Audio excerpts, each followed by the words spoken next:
Hey guys, King Janet here. First of all, this is going to be a very different sort of video from me, but for me this is some sort of a cathartic process for helping to deal with it, and also feel it might be of some benefit to others as well, potentially. If my own experiences can help someone else at all, it's definitely worth it in my opinion. There's going to be lots of me talking and nothing to really see, so I won't be offended if people bail from this video now, because this video is certainly going to be quite a unique one for me.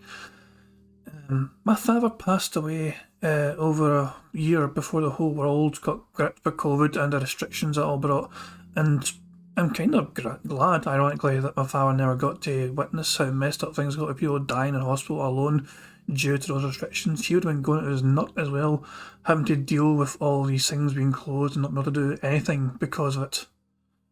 I'm not going to beat around the bush too much. I'm just going to try and explain what my circumstances were leading up to my father's death. He was someone who ignored his own health worries because he focused instead on working, and he did it, in my opinion. He worked so hard because he was also a provider. In his head, he was a provider. He wanted to provide for his family, and in my opinion, he ended up working himself to death due to neglecting looking after himself first and foremost. He never put himself first in that regard.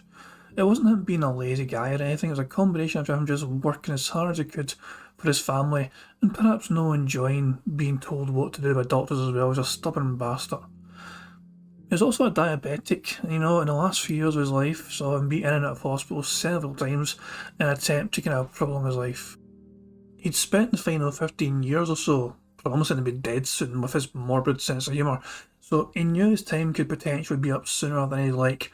He was very prepared for his will. His will was prepared. I was actually the executor of it, so I was the person in charge of making sure all his wishes after dying would be respected and, dealt with.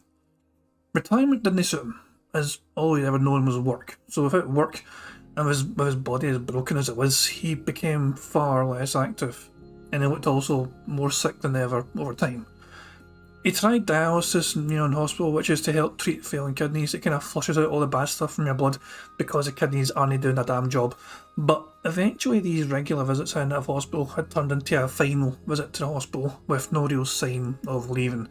So at that point it wasn't about healing him anymore, it was about trying to make him comfortable.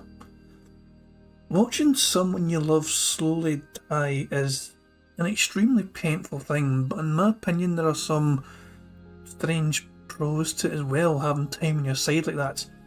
So when my father's brain was still kind of working well enough, you just obviously find yourself being talked to him more as much as I could. And that's what I did. I talked to him as much as I could about anything I could think of. I found out what his favourite ever football match he attended was, stuff like that, the questions you'd never think to ask someone at a time when they're still here. I'd try and ask him while I still had that time. Of course there's 100 million more questions I wish I did get to ask him now and never got to, but knowing we were on borrowed time, we tried to make the most of it, really. I remember the final time I attempted to have a coherent conversation with my father.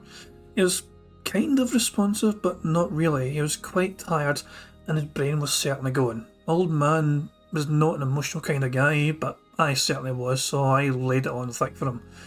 I was apologising to him for not being able to have given him the opportunity to hold a grandchild. I told him my plans before anyone else even knew, of proposing to my girlfriend and asking her to marry me, of having his name be a part of our firstborn's name. I want to believe that he heard me, but who knows. And but by the way, the girlfriend said yes when I proposed to her a few months after this, and we're engaged still, lucky me. So at this point, a hospital is focused on palliative care for patients like my dad, which is just to make sure they're comfortable as possible for when they do pass away. So that's what they were doing, and meanwhile I kept going to work, trying to work, but it was difficult to focus, and one day as my father was nearing the end, I was just breaking down randomly. I'd start crying whenever I was at work, walking down the street, on the bus, everywhere. One day my mother called me and asked if I was going up to see my dad. This was like one random Friday. I felt so drained from work, I said I'll do it next day, but my mother insisted that she thought that, my dad might not make tomorrow. So because she had a feeling, naturally I went straight to the hospital.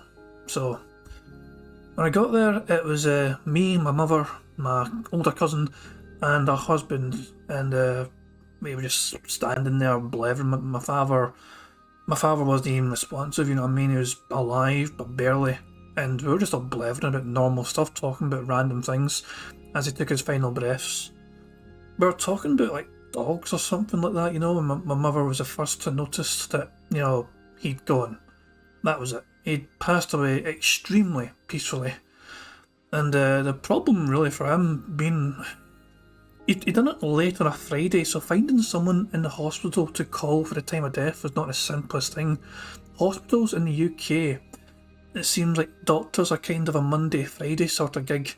So, I mean, you can get treated for, you know, things if it's an emergency at any time, weekends included, but it's common knowledge that if you're admitted to hospital late on a Friday, you're likely going to be there all weekend until Monday comes when the person you need turns up for work.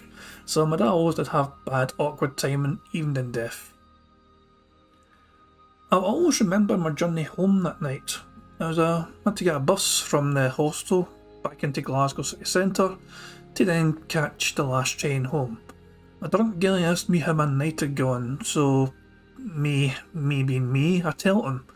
The poor guy, was just being friendly, you know, a wee drunken guy just randomly asking how the night was going. I threw that bombshell on him. But it was one of those things, he insisted on knowing what happened, you know what I mean, so I thought, okay, fine, you want to know. So I was able to nip into the shop as well to grab a couple of wee things, and I finally got myself home, where I managed to hold it together for all that time. And my wonderful girlfriend was waiting to basically catch me as I fell over the threshold in tears, finally just completely breaking down. People grieve in different ways. I'm not sure how effective this would be for you if you're ever in a situation, but I tried to keep myself busy. I was off work on compassionate leave, but I still had things to take care of. Remember, I was my father's executor of his will, so we had lots needing done. And I absolutely just threw myself completely into it all. I was so busy ensuring my father's final wishes would be seen to, I had no time to focus on my own grief. My father died not long before Christmas, and we decided to have the funeral right after Christmas, but before the end of the year. So I had to put on a big happy face for Christmas with my girlfriend's family, who were lovely and kind, and they knew I was grieving. But it was a nice welcome distraction from the big day of saying goodbye to my father. So the day itself arrived, the funeral. Every single thing my father requested was seen to. Tell you what, it's not often these days you get a horse-drawn carriage carrying your coffin, but that's precisely what my father asked for, so I made sure it happened. And I was one of the pallbearers as well, so I helped carry the coffin in, sat with my mother and my sister, and the person giving the service, they weren't that fucking good to be honest, you know, but it wasn't that bad either. It's one of those kind of things, they were awkwardly fucking ignorant, but it's okay, it was almost endearing in a way. Hymns were sung, the cremation went ahead, and then it was back to a function hall for drinks and nibbles. And apparently this is where I was in my element, you know, I ensured everyone who attended were okay for drinks and food. It was a good turnout, and my family members from my mother and father's side did as well, as my best mates that made it, you know, and my girlfriend as well, you know. I had a lot of strong support to help me through that day, and my mother said afterwards that she was extremely proud of how I carried myself through the whole day. Anyway, this was all a few years ago now. Very shortly after this had originally happened, actually, DSP had said that if he didn't go to visit his own parents sometime in 2019, that he may never see them again. And for Phil to use his own parents as some sort of tool to beg and trick his own Denhead fanbase was especially triggering to me around this time, as I just watched my own fucking father die. I had to take some time off following DSP after that, you know, for obvious reasons. It was just too scummy a move on Phil's part. So there was some time where I just basically ignored a lot of what was happening. So 2020, 2021, and now at the end of 2022, his parents are apparently perfectly fine. DSP certainly has not told his fans otherwise, still calls them every week apparently, so pretending that they're on the verge of dying in 2019 just to garner sympathy from his gullible fanbase had rubbed me the wrong way. It's why I feel like that particular moment from Phil is one of the worst things Phil Burnell has ever done. But this video is not about DSP for once. This video is meant to be for helping others cope with a difficult and painful time that they'll encounter in their lives, most likely. Several people watching this will know this pain already of losing someone they love, and perhaps they've probably dealt with their grief in a manner completely different from how I did. I mean, and for those people, I would invite them to share in the comments below how that was and what they did, because I want this video to be able to help someone, anyone, if they ever need it. This video is a one-off. Its normal service will resume in future, of course, but I do hope this video was of some use to people. So stay strong, rely on your friends and family when you need someone to lean on. This has been King Jad. Hope you enjoyed the video. Peace out.